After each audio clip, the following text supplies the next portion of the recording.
From the one and only, this is a Local 10 News Update, sponsored by FHIA, Florida Home Improvement Associates. Good afternoon, everyone. I'm Nikki Mohan. Here's a look at the top stories today. A serious crash shutting down Rickenbacker Causeway for hours last night. Officers closing both sides of the road after two cars collided. At least one woman was sent to the hospital where she remains in critical condition. No word on any other injuries. All the lanes on the causeway are now back open.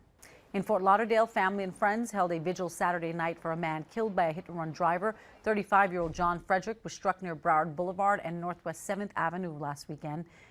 Police say he was walking home from a friend's house around 3 o'clock in the morning when the driver hit him.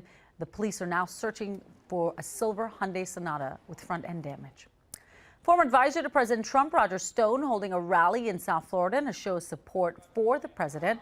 On Saturday, Stone and close to 100 others gathered at the Renaissance Ballroom in West Miami-Dade for the event organized by the Hialeah Republican Club.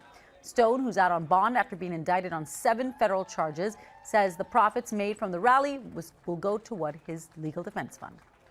Listen to Local 10's podcast, The Florida Files, wherever you are, whenever you want. Just say, Alexa, play the Florida Files podcast. Getting the latest episode of Florida Files. Here it is from TuneIn. Previously on the Florida Files. Or just ask Siri, I want to hear the latest Florida Files podcast. Here's the newest episode of the Florida Files. Get the Florida Files on Alexa, Google Home, or Apple devices just by saying play the Florida Files podcast. The Florida Files from the one and only Local 10.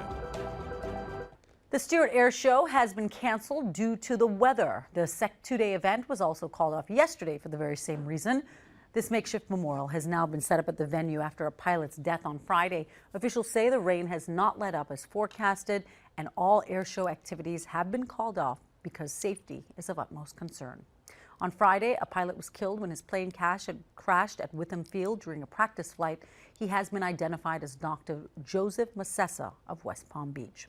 Video shows the jet bursting into flames as soon as it hit the ground. The crash was first in the air show's 30-year history. Well, as breaking news happens, we always have you covered on air and online. All you got to do is head over to local10.com for more local news coverage and updates.